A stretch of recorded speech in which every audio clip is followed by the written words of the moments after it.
the Stormwater Creek podcast. On this episode, we talk with Michael about how he About hungover mule deer hunts. hungover mule deer hunts. And breaking tents and tumbleweed forests. Tumbleweed forests. Rattlesnakes. Yeah, got a rattlesnake. Yep. There's a snake in my boot. There's a snake Somebody in my boot. poisoned the water hole. Yeah, so Michael and I, Michael's been on the podcast before. Say hello, Michael. Hey, guys. Michael and I went on a mule deer hunt at Lake Meredith over Thanksgiving for a couple days. And this whole episode is going to be dedicated to the retelling of that story. So I guess it started a couple months before when we were like, hey, let's do this. And Michael was like, hey, I'd like to go. And if I'm not mistaken, this is Michael's first public land hunt, right? So It was, yeah. This was my first public land hunt, my first backpacking hunt. We broke a lot of firsts that night. Some we'll talk about. Some We'll stay in the leave woods. in the ether for Yeah. everyone to imagine.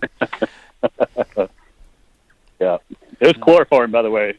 Abe doesn't know the difference, but No, it smells the same to me. It smells delicious. Hmm I kept telling him he didn't have to do it, but he said it was the only way that he liked it. So can't wait. I mean, he said it smelled good, so yeah, It cancels everything out. exactly. If I'm not conscious, right? So, one of you two gentlemen, and I use that term very loosely, Very. start your story. Well, for me, it started with a plan to go Friday and have Michael meet me at the mother and father-in-law's house at like 9:30 in the morning. Okay. And this is the Friday after Thanksgiving. This is Friday after Thanksgiving. Michael's like, when I said that, the words that came back to me in the text were, "I'll try."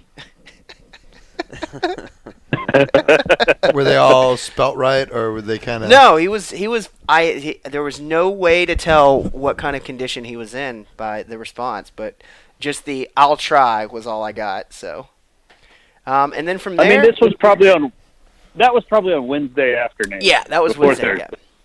This was like probably. But I mean,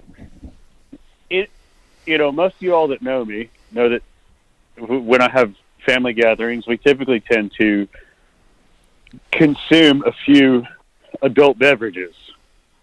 And I know this about myself and my family, so I didn't know if Abe knew or not, but wanted to make sure he was aware that I might be running a bit late. Continue, Abe. And he was, as 9 o'clock came, and my wife made me breakfast, and she made me pancakes, and I had Got her little bacon. buddy ready to go on an adventure. Got her little buddy ready to go, and 9:30 comes.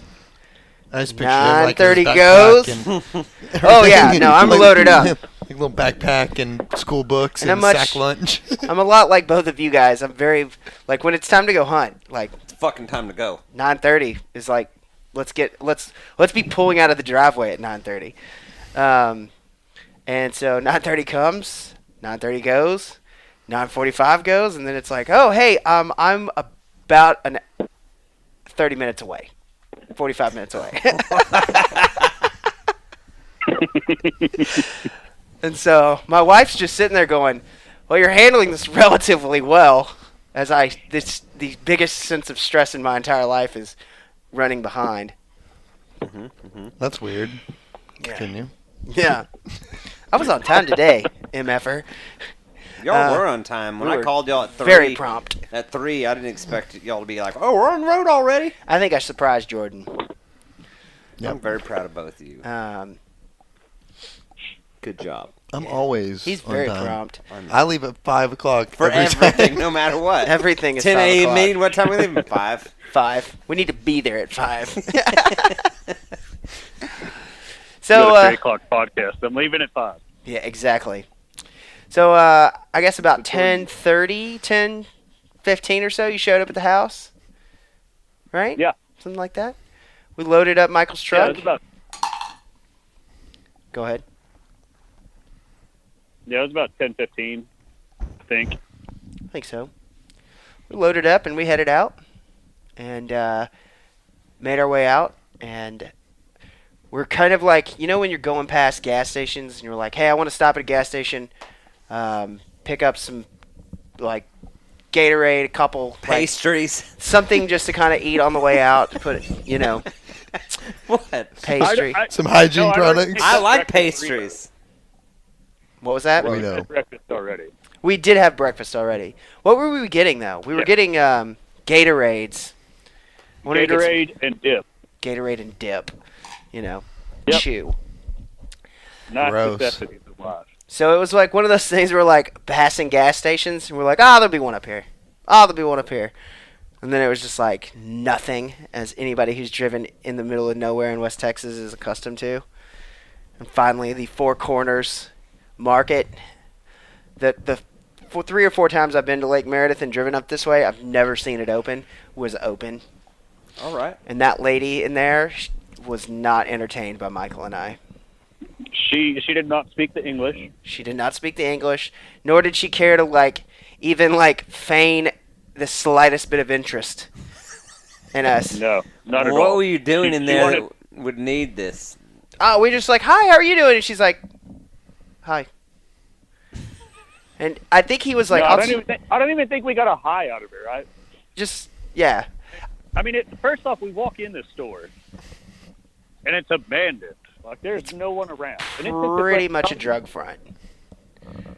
Okay. It's like probably 10 minutes before somebody showed up at the counter. Like, we had found our Gatorade, and it was all in weird places. Like, it wasn't in the cooler. It was warm. Yeah.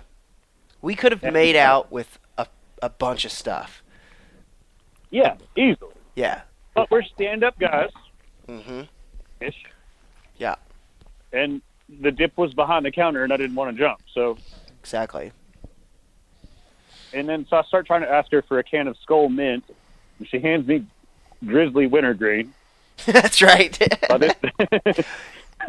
By this point, I decided that's close enough. Yeah. So it's not worth trying to communicate any further with this woman. She was clearly confused. I will pay for whatever can of tobacco product she hands me, and I will walk out the door happy. Yeah. So then we get back in the truck. And Michael and I had come up with not a bet, but we were both like, okay, what's the over/under for the amount of cars in the parking lot? Because everything you read about Lake Meredith is it's referred to as pumpkin patch, right?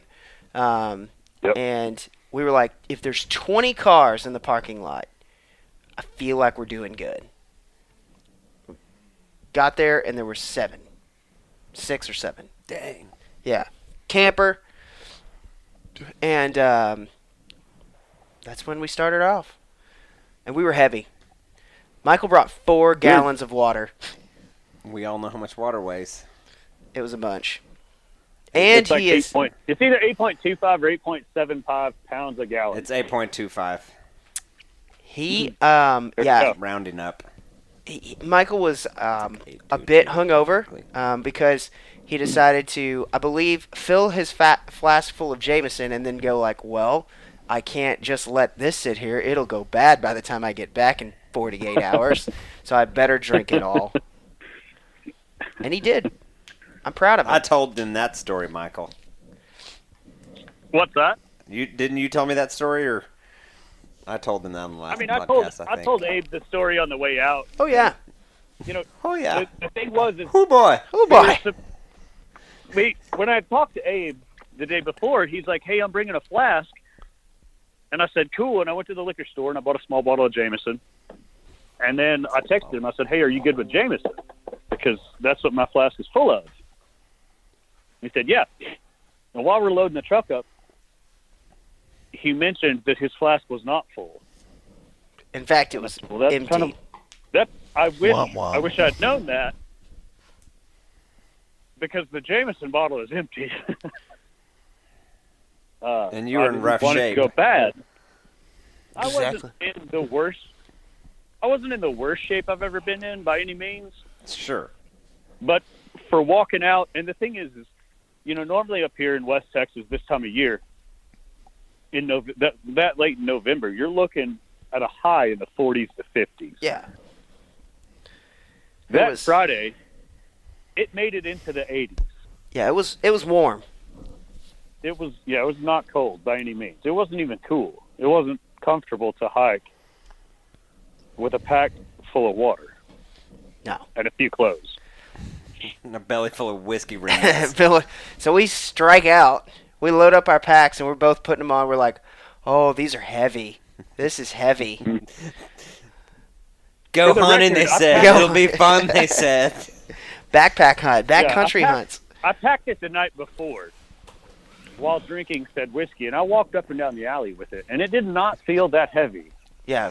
With a belly full of Jameison and a brain full. I have this mental image of you stumbling up and down your alley in the dark with a crooked headlamp and a half-empty bottle of Jameison, talking to yourself about, I don't think this is so bad. In the wrong backpack. Yeah, and then you like walking in somebody's backyard at least once, trying to go home. Somewhere there probably is a Nest Cam up and down this alley with video of that exact image. That's amazing. That would be awesome. Yeah. So, yes, this did happen. But so we strike off. We, yeah. Go ahead, Michael. Let's hear from your perspective. So, I mean, we strike off and we hit the trail off the parking lot. We could have taken the boat ramp down. But in hindsight, we were feeling good, and well, Abe was feeling good, and I was feeling adventurous. So we take off down the trail, which was not bad at all. It was some up and down there, some elevation change. We covered a little bit of ground there, and then we're both kind of out of breath. I'm definitely feeling a little rough, and so we decide to go through and head down to the river bottom or to the river bed, and thought, when you're looking at it from above, it's nice and flat. It looks good and easy to get through. So we head down that direction and find a little game trail there. We're following down it for a while, and we do real good on that. It's not too bad. We're covering a decent amount of ground, and then we lose the trail somewhere. And Abe said, well, I really think the river bed is going to be the easiest way with the least amount of obstacles in it. And at this point, he's like, just get me there. I don't give a fuck. Let's hunt right here. Where we go. I want to hunt right here. How about we stay in the truck? I know that's what... I've sweated through, yeah. I'm like, I got a 4-wheel drive. Surely we can get down this. We pulling out of my mother and father-in-law's house, we're like, so... Santa Fe? Head to a hotel for the next 2 days. Yeah. Go gamble. Roll some dice, drink some beers. Yeah, exactly. Dirty up your face a little bit, yeah. Go home to the wives. We didn't see anything. Yeah, I believe somewhere in the conversation was mentioned illicit drugs and loose women. Exactly. No doubt. But that's neither here nor there. We opted for the man's route and went hunting. Yeah. So anyway, we strike down and start headed off into the riverbed. And it's not too bad. There's a bunch of like little reeds and whatnot that you kind of have to, you've got to pick your feet up and basically high step through this stuff because it'll catch the toe of your boot and you'll lay on your face with an 80-pound pack. Yeah, it's not fun. That's for sure. Because we're walking through it and you're just like, all right, this seems to be going smoothly. We finally got down to the trail and we're like, oh, this is going okay. And you could see the formation of tumbleweed forest. That still doesn't look like it's that tall, if I remember correctly. No, we're probably, a quarter mile away, and you can see it coming up. And, of course, we take the path of least resistance and end up meandering out to the very middle of the creek bed. And you come to a wall, and it's about 8 feet tall. And it's whatever the hell the bush that a tumbleweed comes from. And anybody that isn't familiar with a tumbleweed should Google it. It's a West Texas Christmas tree. Ugh. Because this time of year, when the wind blows up here, and the wind does blow, they just roll across the prairie. And they can be anywhere from the size of, a basketball up to a large beach ball. But these damn things are 8 feet tall, over our head, and they're just dry enough that if you touch it, it's like a pollen explosion. It's in your ridiculous. mouth. Oh my God, it's everywhere. In your mouth, in your nose, in your eyeballs. So ridiculous. It's horrible. And so Abe's like, well, we don't really have a choice at this point, so let's just bust through this. It can't be that long. I believe the saying was, if it's going to suck, it better suck in the right direction. Been there. That is the phrase we certainly coined and lived by Yeah. for the whole first part of, well, for the entire hike in. Yeah. And we lived and almost died by that. I Yeah. almost died. I don't know about Abe. Oh, I And mean, to be honest, I was definitely better than you, but still. right. But we're, what, 2 weeks post now? 3? Yeah. 2 weeks. And my sinuses are still not right. Dude, it was bad. Like, It was brutal. going through that. Sorry, we have a dog banging on the door. Yeah, when we were like, I mean, it was weird because on the way back, it seemed like the trail was contiguous just about. But on the way out there, like, it just, we kept losing the trail. Like, it would just stop all of a sudden. And it wouldn't, like, it wouldn't have any kind of real, like, rhyme nor reason. You didn't notice it going left or right or up or down or anywhere. It was just gone. It just disappeared. And I'm wondering if it was those tumbleweeds were just, like, getting into it, you know? So, I think that's part of it. And then also the hike out, everything was a little more downtrodden. There had been a bunch of people in and out while we were there. So yeah, we passed a bunch of people coming in and out. But basically everybody was going out when we were on our way in. They were, which was interesting. Since we were headed in on Friday, I really figured more people would be headed in. Did any of those people have dead animals with them? No. Not a one. That's always what I look at. I'm like, I didn't do very well. Did anyone else have anything? Yeah. Should I have already seen something and killed something? They didn't. Exactly. Yeah. I'm doing just as good as everyone else out here, so I'm doing swimmingly. Exactly. Yeah. So we got out into the middle of we that. probably, Go ahead. yeah, we probably hiked, what, close to a mile through the tumbleweed forest. Oh, yeah. Off and on. I mean, it was mostly on, and I mean, I tried to die on Abe a couple times through that, but Dude. we finally made it. I just made it back over towards the bank, and found what appeared to be a trail again. Yeah, we came out of that. We were like, okay, we just got to get to those rocks over there, and then we're going to stop. I mean, we had stopped a bunch and just kind of, like, rested, but we were like, all right, this is going to be our first, like, stop and, like, kind of take the packs off for a minute and get some fresh. The pack off, yeah. Get some solid 20 minutes of rest or so, which sounds ridiculous, but it was hot. But It was hot. for me, I think on that 20 minutes of rest, I probably drank a gallon of water and was still behind. Yeah. Well, at least your pack's getting lighter. But yeah, that was the good thing, is that we knew we were just going to get lighter and lighter as we went. right, well, on the way in, you were getting lighter because you were carrying all the easily accessible water. Yeah. I still had 4-gallon jugs in my pack. That Oh, yeah. Well played, Abe. Well played. I see what you did there. Yeah. Yeah. Well, I saw him. Yeah. He had brought all that water, so I was like, well, do I need to bring 2 of these? Probably not. That Where's Bear? drunk dipshit won't notice nothing. Yeah, so we're just good? to back up a small bit. As we're putting our packs on, Abe goes to strap his rifle on, and Abe's pack, I borrowed Austin's pack, which was very fortunate. It's got a really nice spot for clamping a rifle on, but Abe's is a frame-in pack, or an inside frame pack. And so he uses one of the pouches on the outside to put the rifle into, and then uses a couple straps to tie it on.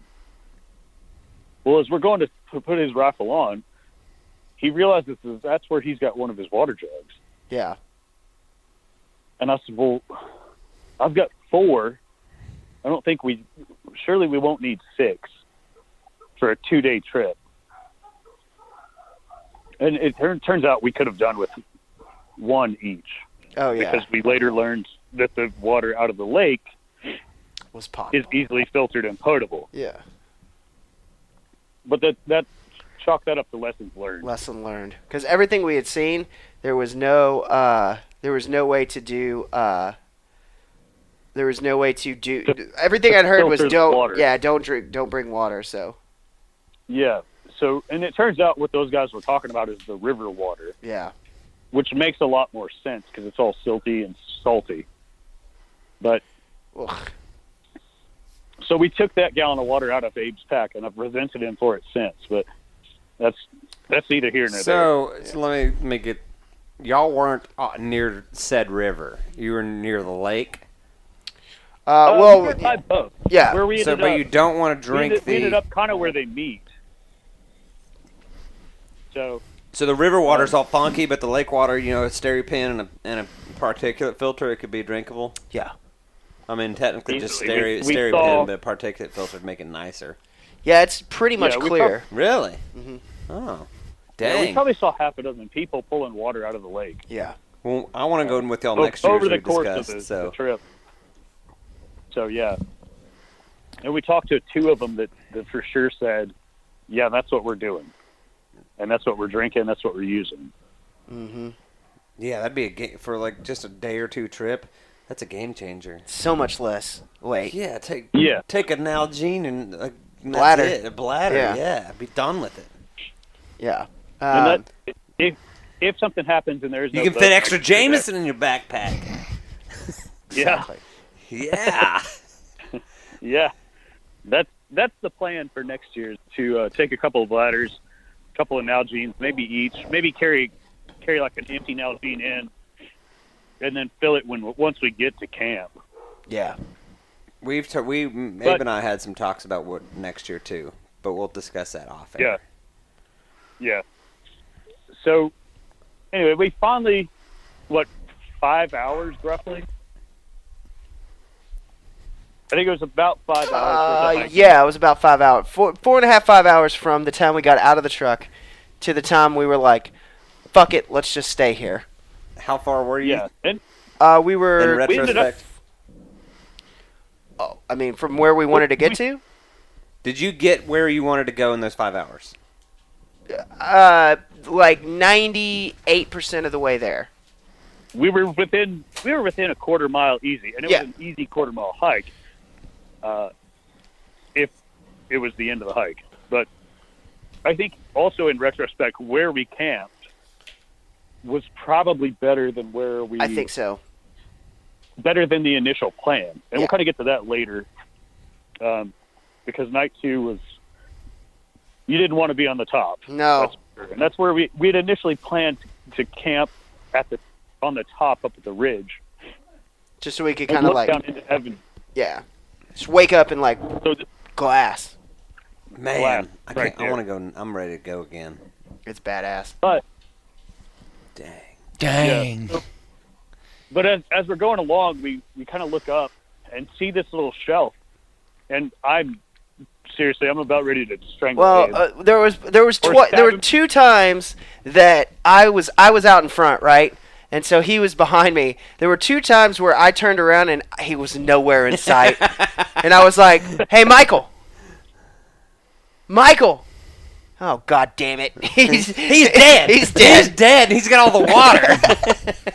He's dead in the middle of the tumbleweed forest, and I just kept expecting him to never find his dumbass. like twice I had to turn around and start walking back cuz I was like, "Uh-oh." I would have never walked back. No way. but you never made it more than a few steps. No. Okay. He was always kind of like I just wasn't- around a bend. Okay. Yeah, I was just struggling. I was struggle bussing in a way that I'd never really thought I would. But again, it was like I said, my first backpack trip. Have you ever backpacked at all, even by itself? Not since the Boy Scouts, which Yeah. I mean, I'm pushing 40, and so that's been a good hot minute. Mm-hmm. And I mean, I've partaked in a few cigarettes and several alcoholic beverages since Yeah. then. So Exactly. Since y'all arrived. I've conditioned my body in the wrong direction Yeah. Haven't we all? to be doing that. Yeah. I mean, I consider myself to be in fairly decent shape. I just finished a Spartan, back in October, and it was like right at a month prior. And I really thought I would do pretty good. Did you do the Spartan with a belly full of Jameison? No. Well, there's your And, problem. Yeah, you didn't train correctly. So the next time I run a Spartan, I'm going to have to drink, some Jameson. No, I meant the before, opposite way. Your problem was you drank a bottle of Jameson before you went backpack hunting. See, we think differently, obviously. Yeah, because I've backpack hunted. I've got to condition the body to an everyday You gotta make sure it knows who's boss. possibility. Exactly. You listen to me, you son of a bitch. We're gonna drink whiskey, and you're gonna like it, and You're we're gonna gonna like hike afterward. You may or may Yeah. not throw up, but that don't matter. I liked his resolve because there were several times he's like, I think I'm going to throw up, and then he was good. There was no, he got through it, Yeah. Yeah. So, also, just to kind of speak to that a little bit, what I tried to do that last-minute hydration thing. That doesn't work like So that. when we stopped and got the Gatorade, we're less than, a half mile from Oh, where we yeah. ended up parking. And so Gatorade is a great electrolyte replacement, but it's full of sugar and all the other Powerade things Zero, sir. that don't always do great. Well, I did not buy a Powerade Zero, sir. we weren't at a 7-Eleven. They were pretty Yeah, slim but you, pickings. They didn't. forethought. Yeah, We all know how much I like a plan. Yeah. Yeah, that's why I don't like planning. Continue. Jordan doesn't count So I today. drank probably half the Powerade, and then I hurts my thought, feelings. No, it doesn't. what would go great with this great Powerade is some green apple mountain ops And some dip. And some dip and some vodka. and a big fat dip. That'll wake me up real good. Yeah. I just need to So- drink more coffee. That's all it is. I put That 2 was Abe this scoops. morning. Mm.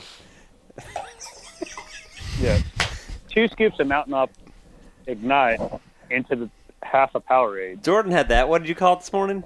What? 2 Scoops Mountain Ops? You said you had the... Dude, I don't listen to myself half the time. What did he say? It was clever this morning. He called it something. I forget what You it heard, was. you know what I'm talking about, though, right? Yeah. I forget what did he say. Man, it was... Y'all guys are supposed to be paying attention to me, not myself. We were. That's true. Anywho, We're rabbit trailing a hard. twofer. Yeah. You had a So, two. I mean, You had a dip, that a Gatorade, and a belly- two for a Mountain Ops. Yeah, all that Gatorade, the caffeine, the sugar in my belly wasn't feeling so good at a couple of junctures through this walk. But anyway, we finally round this one corner into a small valley. It's a real small one. And there's this little shelf there. And Abe says, that looks like a great place to camp. And I said, it really does, because I'm ready to throw up and strangle you. Yeah. So, I begrudgingly, because it was a decent couple of steps up and easily could have slipped. There's some elevation change. We were probably, 20 foot off the riverbed, which we had kind of been walking on the edge of. Like straight up, just about. Yeah. And so, begrudgingly, I carry my pack up there, and we get to I'm thinking like that first little landing would be perfect. We get up there, and Abe's like, hey, this will be a great place. We'll put a fire right here, and we'll camp up there. One more up. It's like another 10 feet up, and I'm like, I just want to camp right here right now. I don't want to even camp care in my about camping. truck 5 I hours just want ago. to lay down. I just want to take this pack off and like a 10-minute break. But if you want to go up there, I guess we'll go up there. So we did. And we got up there, and I took my pack off, and I sat down on my pack with a gallon of water and hydrated myself and fixed myself. He was all right at that point. And then The end was the end was all he really needed. To know I've it accomplished is. my It's task. exactly what I needed was Yeah. the end. So we get up there, we both set our tents up, and as you guys kind of touched on the last podcast, we were there was a slight downward slope, but we go to set our tents up, and I'm not 100% physically or mentally. So I go putting together this tent, and it's a 2-pole dome tent. And so, you slide the poles in, you get them through both sides, make sure that you're somewhat even. And I looked at the tie in the center, and I thought, you know what? I'm just going to tie that now because I don't want to fuck with it here in a minute. And so I tie that and then go to start putting poles in, and I go to push the pole back through, and I feel some resistance, but I don't know what it's catching on. Well, I just keep pushing, and they're carbon poles, and I hear a little crack, and I kind of look, and I'm like, man, I don't see it catching at the end of the little flap that it goes through or anything like that. So I just push again, and of course it cracks. I believe cracked is it exploded. As I just hear, well, and then some you're not sleeping with me. Have you seen this thing? It's not big enough for me. So I'm like, well, crap, what can I do? And of course, I didn't carry any duct tape, which would have fixed the problem real quick. But Always wrap your flashlight in duct tape. Yep. Yeah, or Nalgene. Yeah. Nalgene, yeah. But anywho, yeah, continue talking about destroying my tent. and it was a borrowed tent. I returned I know it. I threw it away without even opening it. for As you should've. multiple reasons. It Yeah. worked fine. We got it in there. Yeah, no. So Abe comes over and he's like, you dumbass, why'd you tie this? Unties it, and of course both poles go in fine. So get the tents all set up, drink some water, relax just a small bit, get, things half-ass situated. And Abe's like, man, let's go run around the bend here and see what's over in this little valley that we decided to camp by. He's like, God damn it. So we do. And the every step we take, it's like, man, here's more scat, more poop, So much sign. Really? Oh my God, ridiculous. But it could have been whitetail too, couldn't it? I mean, It could have, yeah. but it's But it's deer. I mean, but- you could shoot whitetail out there also, correct? Yeah, but Mule deer, basically, bucks, and either sex whitetail. but mule, where you're at, the part of where the landscape dictates what kind of animal is there. Sure. We were up in. This was mule deer country. There were not whitetail up there. Yeah, Yeah. Okay. no. The whitetail would have stayed down in the river bottom Yeah. or up top, but they would not be in that in-between area. And Yeah. that's where we were walking through. And there was so much sign right there that, we immediately were just excited and thought for sure we're in the right place. This is going to go the right way. We're walking out of here heavy. Yeah. And I told Abe, I was like, hey, look, I'm good walking out of here heavy if we're loaded down full of meat. Yeah. And not Jameson. And not a belly full of Yeah, Jameson. Well, don't forget we did have a flask. We full did of have a Jameson. flask We with probably would have drank in its entirety had we shot something. Oh, there's no doubt. But so anyway, we're up and down this hillside, and we start glassing through this valley, and I'm like, man, I think I see a deer. I'm pretty sure that's an antler right there. And I try to point Abe to it, and he can't figure out where it's at. Well, Nope. The next day that deer was still in the same place, which, as we Hadn't moved a muscle. all know, Crazy. yeah. He's so Not a sleepy. He's so sleepy. Yeah. So as we all know, that's a dead tree. Yeah. Which is, when dead trees are, anyway, whatever. It wasn't a deer. No, it wasn't. So I didn't shoot at it either. So, Thankfully. but we go through, and, yeah, we kind of scout that area a little bit. It starts to get a little dark. And I'm like, man, I'm hungry and thirsty. So, we head back over to camp, which wasn't far. It was, maybe 100 yards, 200 yards. At most, yeah, right. That Get over there, get a little fire going, sit down, and start talking about how excited we are to be there, and just enjoying the landscape. And the sun finally sets, and we're kind of sitting around eating some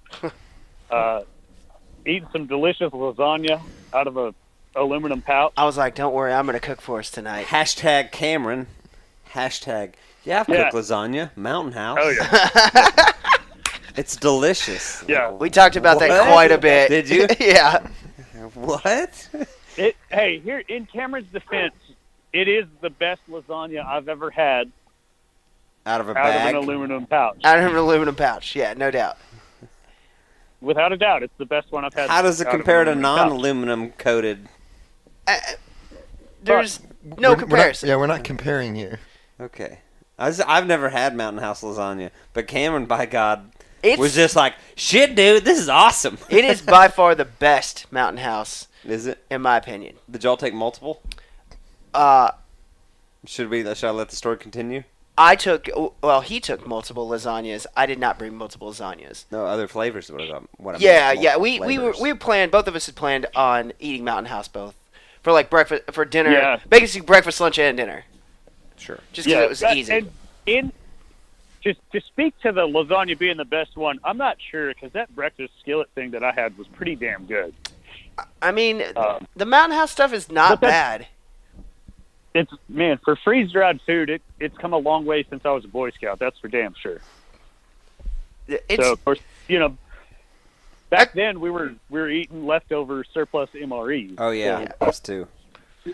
I can imagine that after like 5 days, that shit would get real old, right? But just for a couple days, not bad at all. You know? it was fantastic It was for sure. caloric intake. Yeah, and it was and Yeah, it tasted it was good. Yeah, good, it didn't. yeah, You yeah. weren't like, we were hungry enough that you were like probably eating Whatever. a shoe, but it legitimately was like, this isn't bad.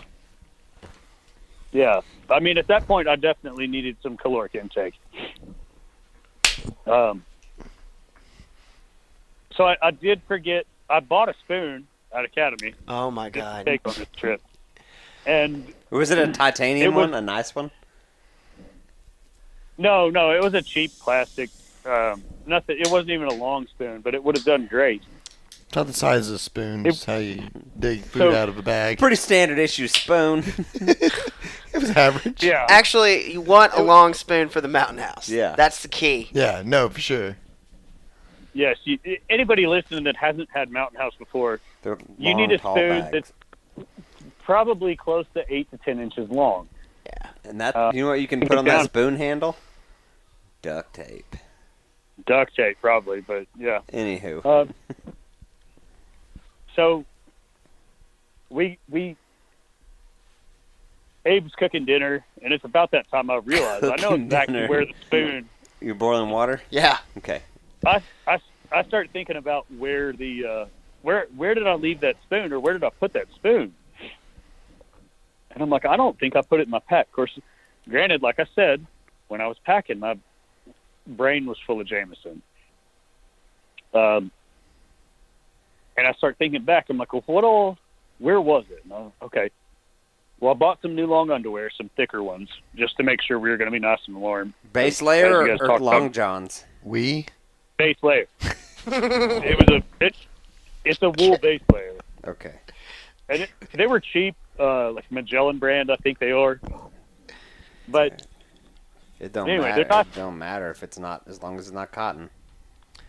yeah, It's rotten. but we go through and I'm thinking about this the whole time Abe's boiling water. I'm like, man, where did I put that damn thing?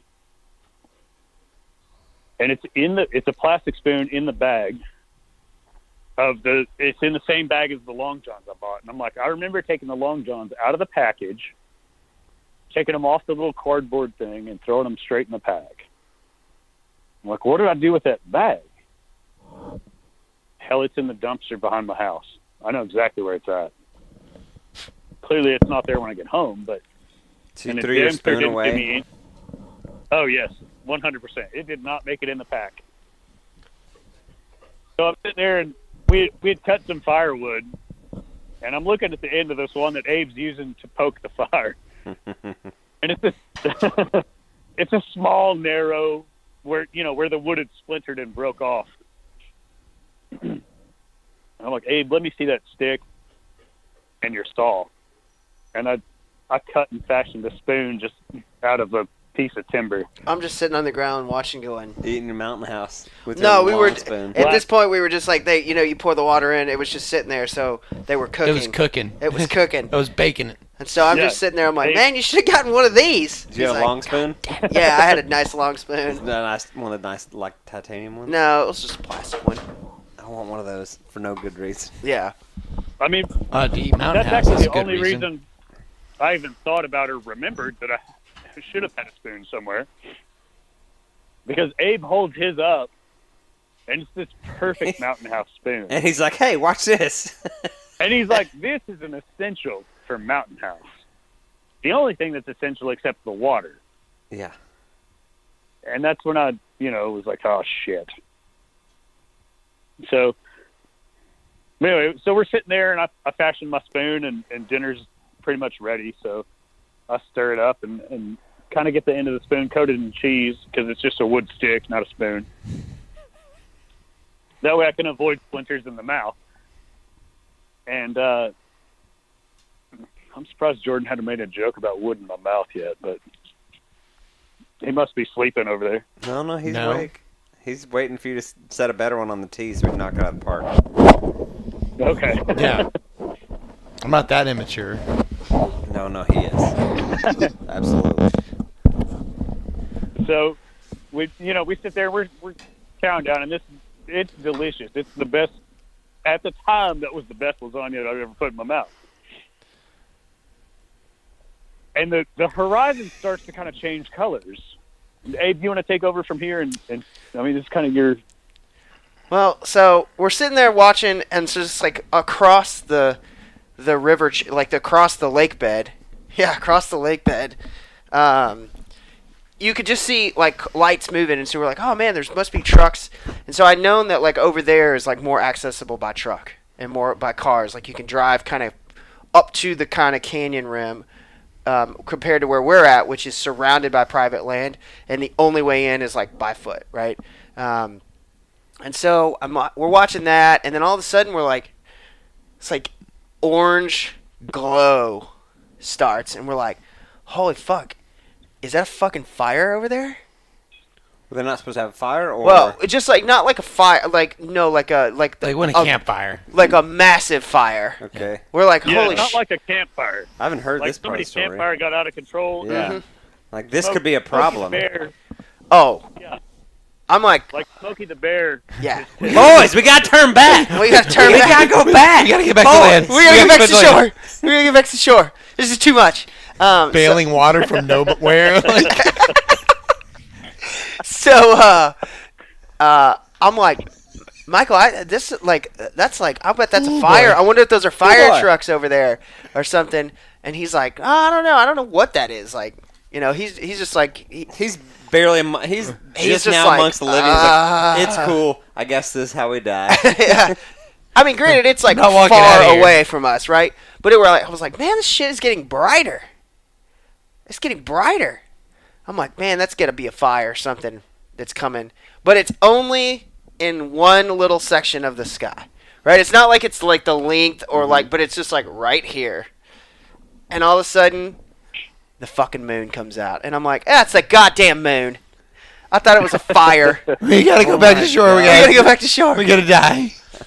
It was just I don't know if it was a blood moon or not, but that was like the biggest. It was like a straight up. West Texas sunsets are crazy. It was like the fullest moon, this giant goddamn moon, and just orange. It had to have been some sort of a blood moon or Yeah, Indian moon or whatever other name you have for it. yeah. It was the biggest and brightest moon I've seen this year. And part of that just, it was the first time I've seen the full moon come up in the woods this year, or you can't really call West Texas the woods, but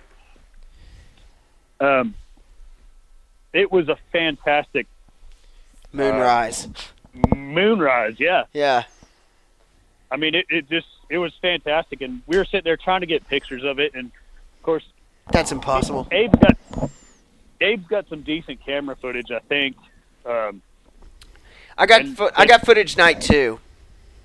Yeah, night 2 we got, but night 2 doesn't do night 1 justice by any means. No way. I mean, yeah, y'all did say 2 nights. That's right. It was a fantastic moon. So. But yeah, I felt pretty foolish for thinking that there was a massive wildfire coming for us, and come to find out it was just the moon. We certainly laughed a lot at that. Very much so. And I think we took a couple shots of Jameison because we felt so foolish. But. Oh, no doubt. We basically, it was like, you know how it is out there. Like, it gets dark and you're like, well, time to go to sleep. Yep. Yeah. What else do we do now? Yeah, go to bed. Yeah. Yeah. So then, of course, we both get in our tents. And Austin, for the life of me, I don't know how you sleep in that tent. I slept diagonal. I never have, honestly. And then I don't feel so bad about It's breaking my niece's tent. I bought it from a child at a garage sale. That's not Stole it true. from a child. I I've have set at it least up. one of my children. I have at least one child that would barely fit in that tent. I've set it Granted, up once, and that was it. Yeah. So, I mean, I'm sleeping diagonal in the damn thing. And it's either my head or my feet touch. And y'all kind of touched on this on the last one. Abe throws his butt off because his feet were touching the end of his tent because he was sliding down. I had a choice. I could either put my head against the edge of the tent or my feet. And so, I mean, obviously I chose to put my feet against it. But that was sleeping diagonal in the damn thing. I don't know how anybody calls that a two-man tent unless they're sleeping Oompa Loompas in the damn thing. Inside each other. Interesting. That's aggressive. Balloon knocking. There's an edit pause. So Nah. No, that flies. That's not edit worthy. Yeah. No, that flies here. right, Oompa Loompas aren't real. You can't be racist against them. Well, Don't what? care. Whoa, no one's being racist. Just Walking being- a line there though. Yeah, you just can't point it out. Yeah. Whew, okay. So anyhow, that first night we froze. There's no doubt about it. It was. I did sleep in my long johns with 2 pair of wool socks on, and I borrowed everything I took, I think, except the water. But in that 20-degree Coleman bag, or 0-degree, Coleman bag, and I froze. It was cold. Who was the big spoon? Who was the little spoon? But in our defense, we woke up the next morning and all of our water, the full gallons were partially froze, and any partials we had were completely froze. So it got cold that night. Yeah. Much colder than we thought it would. But even, what was your bag rated for, Abe? Negative 20? 21. Were you cold? I got cold. My feet got cold. Yeah, because you're touching the bottom of the tent. Yeah. They got wet. If you were touching tent, then that explains it. Yeah. Exactly. Because, I've slept in that bag, that bag I let you borrow in cold weather. Yeah. No, it's a great bag. And, night 2, I did some things differently. But it didn't get near as cold. So, anyway, we freeze, wake up, and the night before, when we were hiking back to camp, we kind of noticed this weird little, I don't know, if the water was high enough, it'd be an island, but because it's not, it's like a hill that looks back into this valley that we're wanting to look into. A Sendero. No, not really like a Sendero, but like Plateau. Well, it's just like, so the canyon kind of goes and forms like a, not an L, but it's kind of shaped like that. And Michael was like, hey, we should go set up on that hill because then we can look all the way, because we can scan both sides, like basically all sides. We were looking into the U of the canyon, essentially. Okay. And That so, makes sense. And so, I mean, it really and truly, even in hindsight, it's still a great spot. Glass and tit. If nobody else is out there, it is a perfect glass and tit. And I think that's where the term probably comes from, is that because it's out there and it's kind of up in the middle of everything, but you can see all around it. And I was like, we can see the river, we can see the water, we can see the lake, we can see back up into this thing. They're going to come to water in the morning. 12 teal flew right over the top of us. Holy crap. They were like they were this morning, just like, whoa! Yeah. Buzzed us. At that point, I really did. I was upset that I hiked in with a rifle instead of a shotgun. Yeah. And I think for next year's purpose, one rifle, one shotgun. Yeah, even if we don't take a boat in, we should take a rifle and a shotgun, just so that we can have some fresh meat to eat and not have Mountain House. Not that Mountain House is bad. Yeah.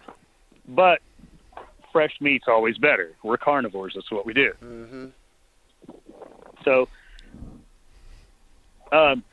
anyway, we set up there for a little bit, and we're cold as crap and both ready for some breakfast. And Abe goes, I don't know if this is really going to be the best place, because people are hiking between us and the little valley that we want to hunt. So we watched two dudes. It was three dudes, but we could only see two of them. Came out and they were like glassing right there, probably 500 yards from us, but we could see them glassing. So that canyon, I was saying, where we were sitting was shaped like a U, but it went back to the left more from inside of the U, on the right side of the U, if you will. It went back in more, and they were looking back that way, glassing that whole side over there. Yeah, so we knew we weren't going to get a shot. They'd get a shot before we did. Yeah. So we picked up and hiked up to the top and ended up over where we actually wanted to go. Yeah. In Evans Canyon. And it turns out the hike into that little glassing tent was probably the worst we did, other than the hike in. Probably 2,000 feet of elevation gain. It was insane, yeah. It was we got like up 1,000 feet and plateaued out. These guys. Yeah. And That's cute. For Texas, that's pretty cool. Go fuck yourself. It was cool back where I come from. So, go ahead. So anyway, we head up to the top there, and then we end up. These guys are like, we're not seeing nothing in there. And we kind of talked to them, and their plan is to try to go the entire perimeter of Evans Canyon, which I don't think they truly understood how big that is. No way. That's like probably 10 or 15 miles. Like to circumnavigate to where they had to go. That's cute. I know big words, bitch. Their camp was just straight across Evans Canyon at the base. Man, it's 10 miles. Meet me at the boat ramp, bro. You sound like shit. You sound like shit. Meet me at the boat ramp. Sorry, Michael. You're fine. But they anyway, so that's what they said their plan was, and we're like, well, we'll just hang out right about here at the mouth of the, I call it the mouth of the canyon because it's right where it comes out into the lake bed. And so we sat up there and had some breakfast and some coffee and hung out a little bit. We met this three dudes. They were all from Dallas. And they were like, did you pass our buddy over there? We're like, yeah, we passed him. Was he bitching and complaining about having to hike up this thing? I was like, no, he wasn't bitching to me. He was just complaining. But my buddy was. They were just bitching. Well, Michael didn't complain about anything. He was just like, I think I'm going to die. I think I'm going to die. He wasn't complaining. I consider that complaining. And honestly, by day 2, I was right as rain. Oh, I was ready to get as far into it as we wanted to go. We'd gotten a solid 12 hours of sleep, when you go to bed at 7:30, Isn't it amazing, like, how, you're like, oh, man, I'm ready for bed, and you look at your clock, and it's like, 45. Yeah. Well, all right. Okay, guess that's what we do now. I'm 90. Yeah, I certainly fixed myself by then. So Some nights you're like, do I cook dinner or just go to bed? But we hang out on that ridge for a little while, and we don't see anything moving. And so we run over back to the original ridge. Kind of in the canyon where our campsite was. Yeah, close to where they were glassing. Near the south mouth Don't of the think- canyon. We hang out a short bit like there. that. So, Don't really see anything. And so we decided to go back towards Evans Canyon over there, thinking that's probably our best bet. And by this time, it's probably noon, Abe? Yeah. On our basically our only full day to hunt. And so we're sitting there, and it's getting warm, to say the least. It still got warm that day. And Abe goes, I got to shed some layers. And the next thing I know, I look over, and Abe's in his boxer shorts and an orange vest on the side. That's amazing. I was like, fuck this. there was no picture of that? No. Oh. There is somewhere. Michael has it. Michael does? I'm sure he does. Sweet. He doesn't show anybody. It's He his just- picture. He just saves it It's for his Spank, later. spank bank material? Exactly. Hey, I can't what quit you. goes in the bank stays in the bank, man. Exactly. Yeah. Man, it Can't felt share the awesome. bank. I just posted up on these rocks, and I was on the ledge, so You I have a could. tripod? Yeah, I had a tripod, so I was posted up He on the ledge was. where my feet could hang over, and I just took my socks, my shoes off. I took my pants off. I took my shirt off. It was just like I was just in my this base layer right here, He's the wrong heritage. and Yeah. just was chilling out. I was like, man, this feels awesome. Just rubbing some sunscreen on my chest. Exactly. I'm not a redhead. I don't burn. I'm not a ginger. Yeah. It's somewhere about this Whoa. time I feel like there's Whoa. Racist. I packed a bag of peanut M&Ms because I was like, man, at some point I'm going to want a sugary sweet snack. And I don't understand why that was funny, Jordan. At all. Abe's just not going to. Okay, Abe's all right. just not going to do because he's not that sweet. But See? Michael got it. yeah, I don't get it still. I know what Jordan's laughing about. That, Continue. that You have I was peanut the M&Ms. sugary sweet treat for Michael. Okay. Yeah. So Holy shit. I'm like, hey Abe, guess what I just remembered in my pack? It's peanut M&Ms. He's like, where the fuck are those at? So I dig them out, and before I can start headed his way, he goes, oh shit, there's a buck. Damn it. And I said, can you get a shot? Fall silent. Abe said, I think so. And he turns around. Did y'all have rangefinders? Yeah. Yeah. Did you range it? Well, So, Go ahead, Michael. no, go ahead. You can answer that. I wasn't right Well, there. I just I'm was trying to like- get over to where he's at. Yeah, so we were just kind of pretty close together, but separated, obviously, right? And so I was just looking down into the we were on top of the wall and down into the canyon. I just see a deer appear out of nowhere in this so there's this group of trees that kind of goes through the middle in the bottom of that canyon. So that's whitetail territory, right? So I was like, I bet that's a whitetail deer. And so I got up and I was like, oh, he's a whitetail deer. I got him on my binoculars and he was just kind of, if you will, in a little small area, and he was moving through. And so I didn't have enough time to I got enough time to just look at him through my binoculars and go, oh, it's a buck, it's a whitetail deer. And then just kind of say, okay. And he kind of just disappeared into the tree line. So I was like, all right, well, we're on top of him. So he can't, there's only one way he can get out where we can't see him. Yeah. And so I'm like, hopefully he's just kind of Funneling up there. funneling out to, out to kind of feed out in this little shady area over there. And so I was like, hey, just get my camera. And so I set the camera up, and I pulled my rifle out, so I'm just kind of just trying to set up, and I'm just trying to be patient and wait for him to come out, and he just never came out. So This is where our perspectives differ a bit. Because when Abe was turning around, I thought he was reaching for his rifle, which is what I probably would have done. Go straight for the gun and try to get a shot on him before he gets so deep in that brush that we're not going to find him. But nobody ranged him? I wouldn't have been able to range him.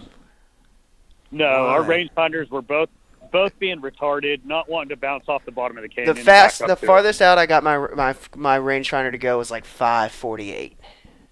So you're gonna lop a shot at this deer at over 5? No, that's the point, right? Like I was like, that's why I didn't take a shot, because I was like, hey, I didn't have enough time to identify him, pick up a rifle, get on him, and make a shot, right? And plus it was 500 yards away.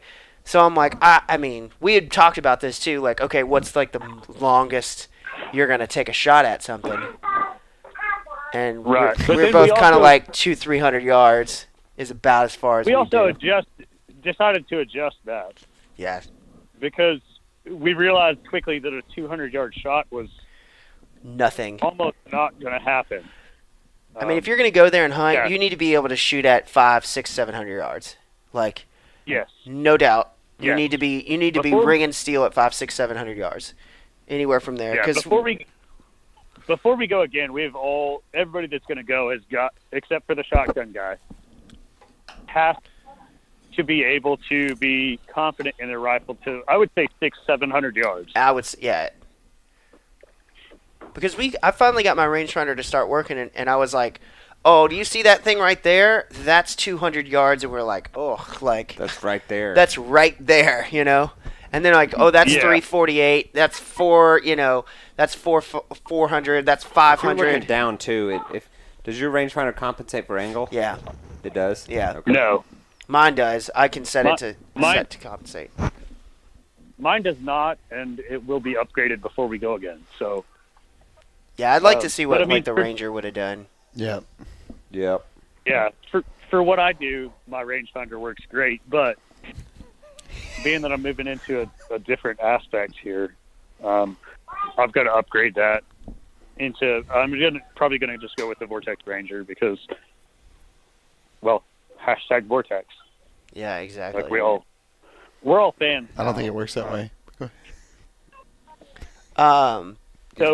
But from my perspective, what I see is I say, "Can you get a shot?" And Abe says, "I think so," and turns around to reach for what I thought was his rifle. And he starts rifling through his pack for a camera. And I'm like, what the hell is wrong with you?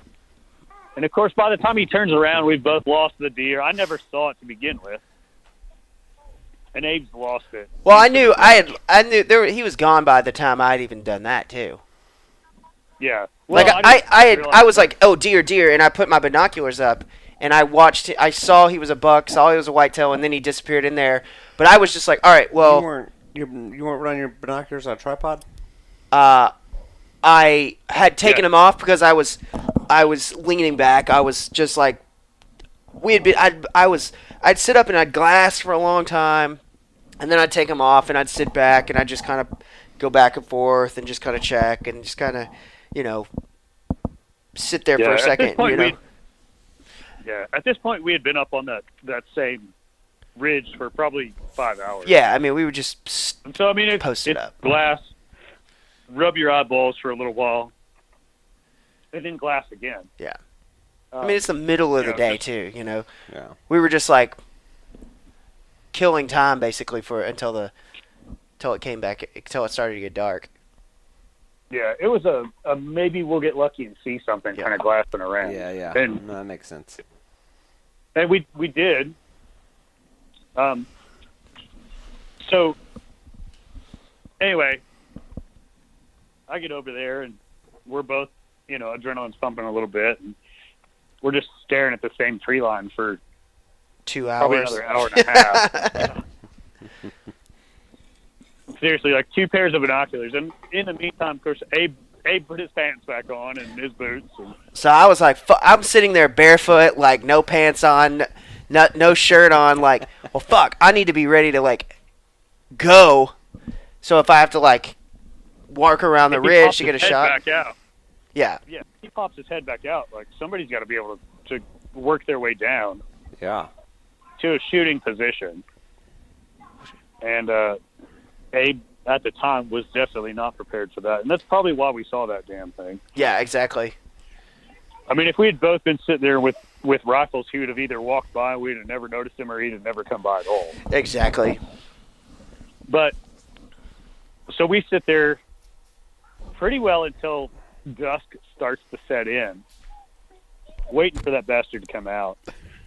And he never does. I'm pretty sure he took that tree line up into the next valley and either went up top or who knows where he went. Or just stayed down in that. Bedded down. Bedded It's down. midday. He probably bedded down. Well, that was my thought. Was like, Yeah. too. That was the other thing too, right? So I was like, well, maybe the sun had shifted into his spot and he was trying to get into shade, and that's why he was walking from one side to the other. And then I thought, well, maybe as it gets dark again, he'll get up and feed, and he just never did. Yeah, so we never see him again, and then we go back and we camp and cook.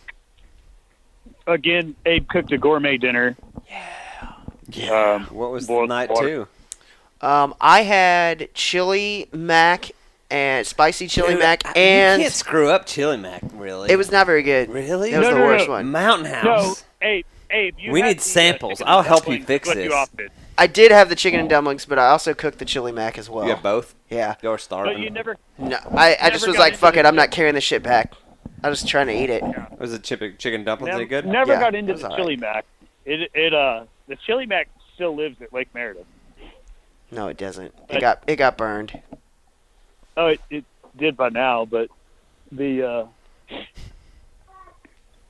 but you ate the chicken and dumplings, Yeah. and you were like, I don't think that's really going to do it for me, and I really don't want to carry this other one back, so I'm cooking it. Yeah, it's getting cooked. So, yeah, I had I think it was Italian sausage with peppers and onions and rice, and Yeah. that sounds pretty good. And And You he have, ate- you have to think about it like this. So he did forget his spoon at camp, and so for breakfast he used a rock. Oh my! You made a spoon and lost that spoon too? He didn't lose it; he just left it. Why? What's I did going not on? lose it, sir. For dinner night too, I used the same wooden fashioned spoon. Yeah, he just had a camp spoon and a glass and tit spoon, which was just a rock. Which was a rock. I would just And use the my stick. hand. It's amazing what I you was use a rock for. I was quite amazed at his ability to just look down and find, oh, this'll work, and just Why don't you squish it up, cut the corner off, and squeeze it in your mouth like frosting? It's gross, but it'll eat. that would have worked. I don't know. You're Yeah. welcome. I felt classier eating off of a rock. So, Yeah. Something about squeezing meat into my mouth feels like it's not right.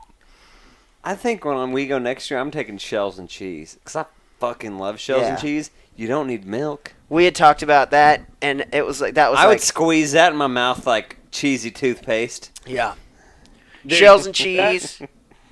I'm taking shells and cheese. I wanted some Mountain House too. But shells and cheese man. is delicious. And no That milk. Mountain House breakfast skillet, man. I think that's where it's at. Yeah, for I breakfast agree. Anyway, because it's got tons of calories, tons of protein. It was, and it tasted good. I don't eat breakfast. When it was, when you were sitting there, we were just sitting there glassing while I boiled water for that and coffee. I guess that. If you got nothing else to do, you You're might just as well. sitting there, Yeah. yeah. So it's like, well, might as well eat, you know. Yeah, I mean, we might as well throw a shout out to Folgers Instant Coffee too, because it's better than Bro, Starbucks. whatever the other one was. Starbucks instant packets are solid. Yeah, I mean, I'm no coffee snob, but they're solid. yeah. Coffee's so Yeah, I effing mean- good when you're like out there. It's hot. It's got amazing. something to it. It's got Ugh. energy built into it. I mean, if we go out by the boat and we've got the wall tent, we're gonna have like, people are gonna be like, "What are you classy motherfuckers doing out here?" Because we classy. Like we're here, Yeah, you know, and I we're mean, here to chew gum and kill deer. We're fresh out of bubble gum. Yep. Mm-hmm. Mm-hmm. yeah, You damn But, right. Shit. But we were sitting there and cooking dinner, eating dinner. We were like, okay, the moon's coming up. And we knew it was the moon this time, not a fire. We were like, oh, well, here comes the fire. a tire fire. Here comes the tire fire. God, Um, I love you guys, but y'all retarded. yeah, no doubt. And so, What like, is it? The lake's on fire. Wait, it's the moon. Oh, wait. Well, let's talk about, first of all, so we're like, okay, so it's like dark, or it's getting dark, and we're like, hey, let's just go ahead and go, like, I don't want to really have to walk down off this canyon in complete darkness, so let's just kind of start making our way. Abe's choice of path wins again. Holy fuck. I fucked this hardcore. Nice. Nice. Now it's a trip into the backcountry.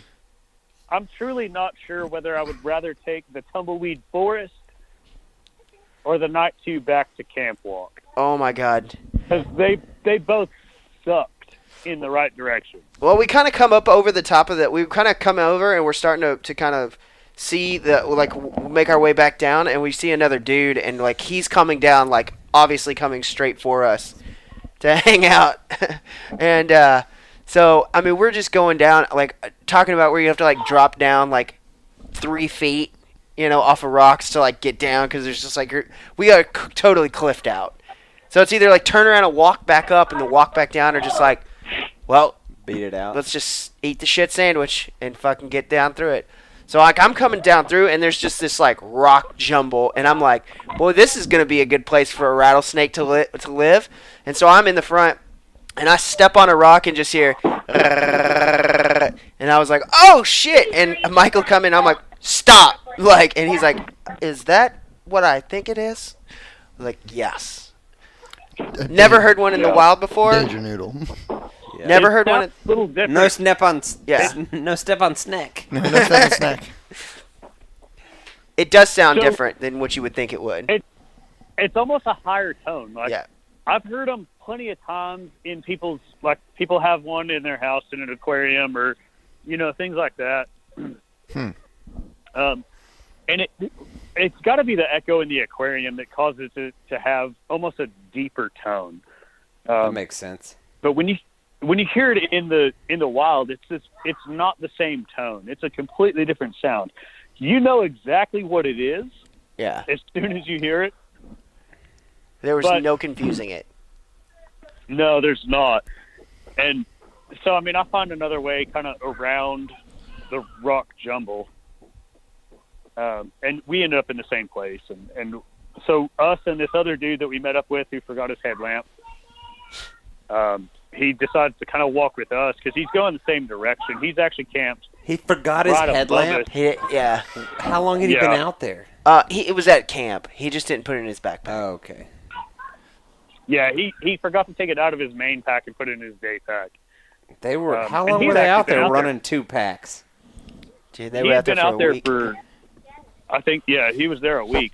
Oh, okay. I think it was on day 4 or 5. I mean, I guess if we boat in and run a wall tent, I'll probably run 2 packs too. Yo, fuck yeah. Yeah. I would absolutely run 2 No, I don't know about that. But anywho, we're rabbit trailing. Yeah. Yeah. So anyway, we kind of head back and we make it past the Rattlesnake Pass, and we're looking at it and we're headed down into the bottom. And again, we look at things from the top, and it doesn't look that bad. Like, we think we're going to hit a small tumbleweed forest, and we get down there, and what we find is a mesquite forest. The mesquites, for those listening that don't know, mesquites in West Texas are more of a bush and less of a tree. And there's stickers like down on in Abilene, spines. No thorns. Down in Abilene, we had trees that were mesquite trees, and the smaller branches do still have the thorns, but here in West Texas, it's more of a bush. It never fully develops into a tree. And so you have a mesquite bush.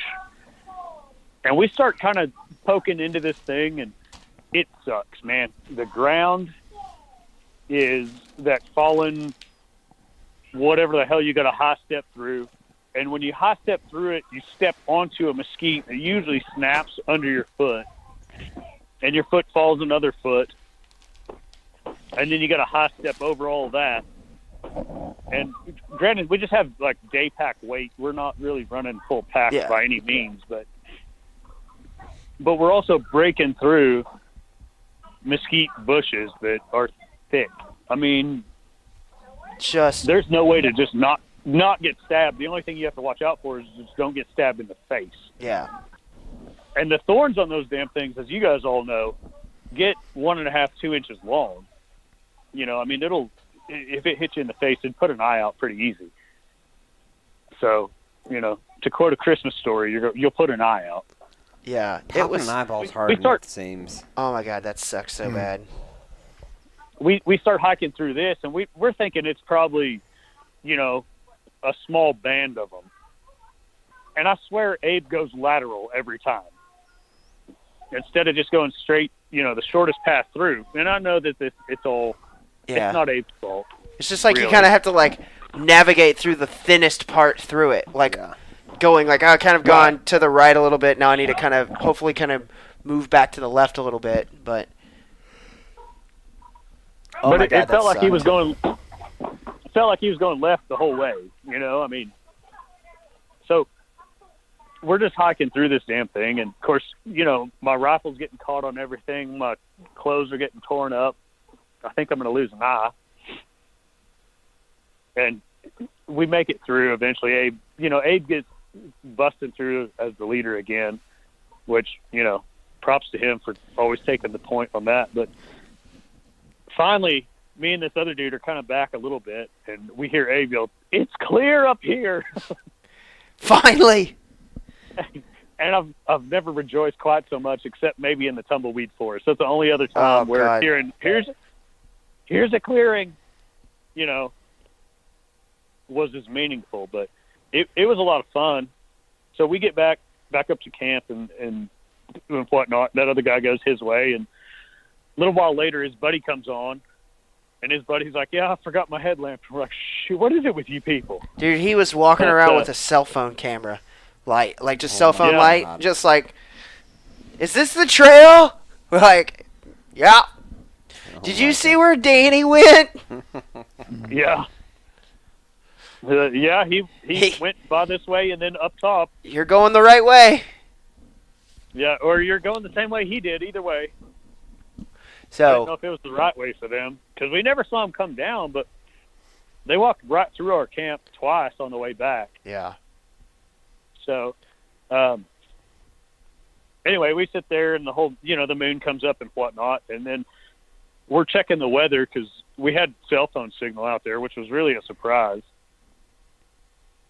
Like good cell phone signal, man, really? Yeah. Oh yeah, it was like fantastic. Surprisingly, yeah. Huh. Like 3 and 4 bars of LTE signal. Like it was good. But we're sitting there, and I'm like, man, the Weather Channel says it's going to start blowing real hard here in about 20 minutes. And sure as shit, 20 minutes later, it's blowing 100 miles an hour. It was like, all of a sudden, it was just like, just out of nowhere. West Texas, man. Wind blows all the time. Yeah, which, I mean, Austin, you were raised up here, so you kind of understand. But yeah, people that don't know West Texas wind, it sucks. Abe got indoctrinated into the windstorms of West Texas on this trip. Got to turn around, boys. It's too much. It's too much. We should go back. We should go back, boys. We should go back.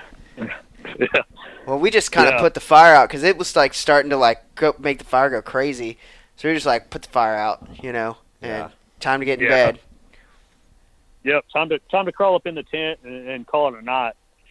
And so, I mean, we get up into our tents, and our tents are both blowing sideways. And I get back in my, of course, for night 2, just in case it got cold, I did the same thing Abe did. I put the end of my sleeping bag into a stuff sack, and then luckily my father-in-law gives me a bunch of hand warmers every year for Christmas, and I've never used the damn things. I got a pile of them in my garage, and I mean a pile of them. But I took a bunch of them out with it, and so me and Abe split them and threw them, down in our socks, and also threw them just sporadically through our sleeping bags. And so night 2 was a whole lot warmer. But I don't really think it got as cold except the wind. Of course, Austin knows the West Texas wind, it just bites right through you. When it starts blowing 50 miles an hour out of the north, it may be 50 degrees outside, but it feels 30 real quick. Oh yeah, for and sure. That's something, I was something so warm. Were you? Oh my Was it- god, I slept like a baby the second night. Once So you got we're your shit sitting there, figured out. and we both kind of get dressed and crawled into our sleeping bags and whatnot, and from tent to tent, I yell at Abe. I'm like, "Hey, I'm glad we're not up top because those bastards are laying without Holy a tent." shit, dude! I can't even imagine. It was like the closest thing that I can imagine being in the Arctic Circle. Just it's like sleep. It's like being in a tent in a hurricane. It was incredible without being warm. So anyway, like it woke me up a couple times. Like it was so violent, the wind. It did that when we were turkey hunting. Yeah. But Abe shouts back, he's like, "I have everything I own that I brought with me on right now." That cold. And I didn't anticipate it getting as cold as not one, because it wasn't supposed to. And so night 2, it did not get as cold. I actually woke up hot, and I didn't have on I had the same clothes I had on the night before. And of course, none of our water or anything froze, but the wind was just brutal that night. But that's where the tent really came in handy, is that it did provide just enough of a break for that wind to not eat right through you. So night 1 was brutally cold. Night 2 was windy as hell. But we set an alarm and we planned to get up and hunt. And halfway through the night, the wind stopped. And then right as we started to wake up, right about the time, or just before the alarm was going to go off, the wind started blowing again. And it was predicted to blow all day. So, I'm sitting there, and I hear Abe's alarm go off. And Abe goes, "Hey, Michael, you awake?" I said, "Yeah." He goes, "I'm turning this damn thing off. We ain't going to see shit in this wind." Nope. I said, "I think you're right." So, of course, we lay down, and or before we go back to sleep, I said, "Yeah, as soon as sun comes up, let's wake up and break camp, and we'll head back." And that's pretty well the way it went. But right as we go to start breaking camp, Abe unzips his tent, and I was up and was packing stuff, but I wasn't unzipping my tent yet. And all I hear is, "Holy shit, there's deer." So this is where I broke the rest of the tent. I hear that, and of course, what was left of it? What's that? What was left of it? Yeah, what was left of it. So I hear, "Holy shit, there's deer." Well, I grab my rifle and I go to pull on the zipper, and the damn thing won't unzip. So I just break through the zipper, and right as I'm like breaking the zipper, I hear, "It's just 2 doe." But they were mule deer doe? Mule deer. Yeah. Yeah, it was so 2 cool. muley does, and you can't shoot those out there. Yeah. It's buck only for muleys.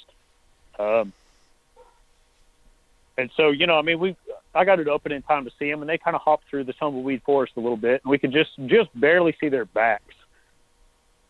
And they hopped off for a little while, and we lost them in the brush. And we proceeded to just break camp and head out. So,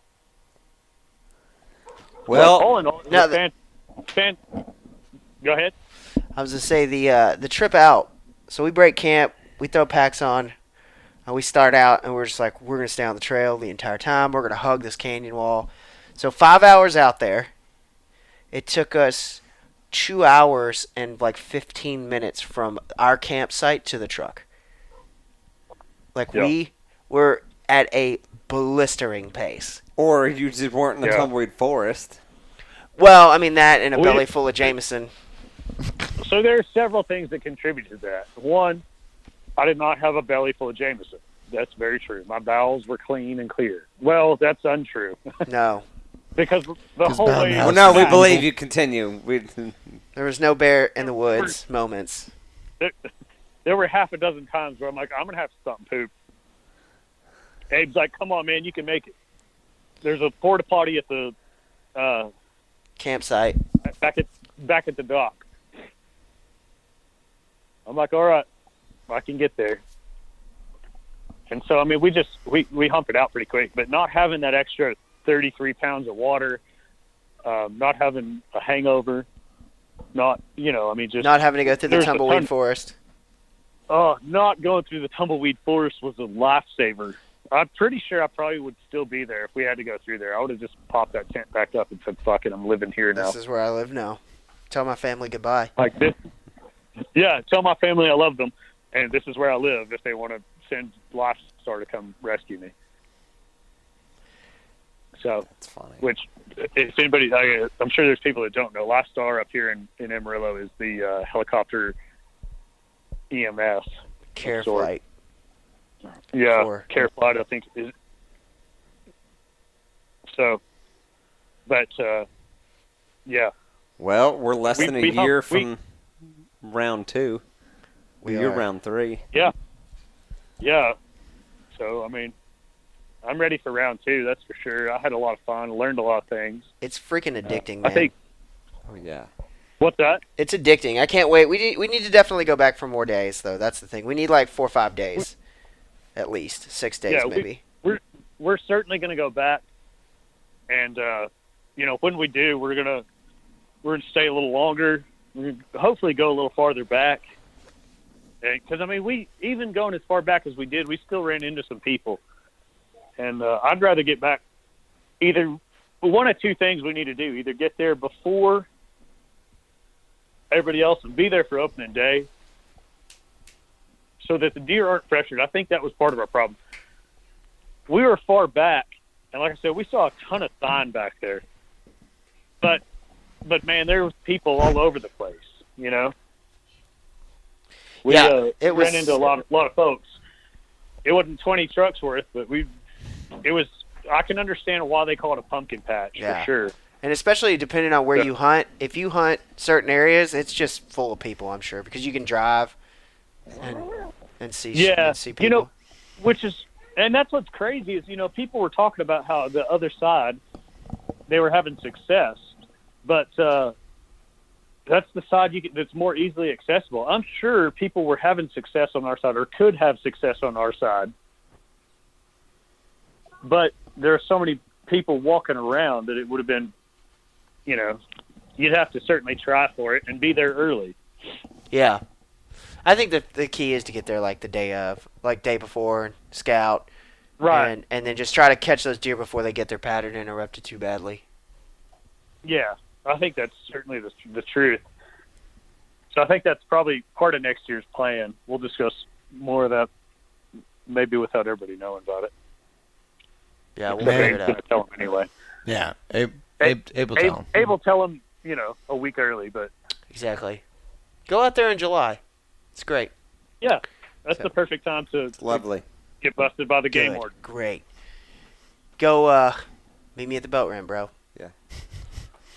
Yeah, the boat ramp is definitely the way to get in if we can't take a boat. So, well, that is the story of the mule deer hunt of 2018. So, I feel like it's pretty good for 2 days. It was a good time. It was a damn good time. So no doubt about that. I'm We looking had forward to a good next year. time. I wish we'd had Yeah, me too. good success, but next year we'll have more bodies, more glass, more time, and get more meat. I hope. Exactly. So. Meat. It's what's for dinner. Well, Michael, thank you very much for joining us again. We've got probably man, about 90 days before you'll be back on the podcast again for Hogorama. Dang, it is Yeah, going yeah. fast. Oh, hey, I meant to ask. Out there at Dan's It's like place in 60 Hogorama, days. is there a good place that we can stretch some bows out? Oh, yeah.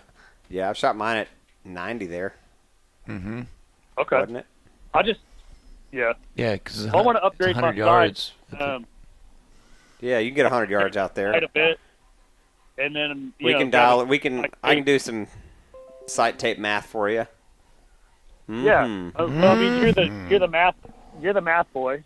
Yeah. So I'm not going to let Jordan do it, even if he wants to. He's got a brain thing. Don't tell him. Yeah. He's listening. He's listening. He's Oh, actually well. he's quite enamored by this guy who's tying this dude who's tying a giant articulating rattling fly. right up Jordan's alley. He's probably hanging on a call lanyard. Yeah, exactly. Right. Anyways, well, Michael, we'll let you run. I know you got to get to you got to get out of here, anyways. But we appreciate you joining us. I've got the wife's Christmas party to go to. So Yeah. I'm putting an ugly sweater on as we speak. Do it, man. But thanks for listening, guys, and make sure you go out and like and subscribe to the podcast. Subscribe to our YouTube channel. Follow us on social media at Stormwater Creek, and make sure you rate and review the podcast on iTunes or Google Play as well. So, Michael, thanks for joining us, and we'll chat with you soon, buddy. Bye. Yeah, thanks for having me, guys. Bye. Later, bud. All right, buddy. Later. Bye. See y'all later.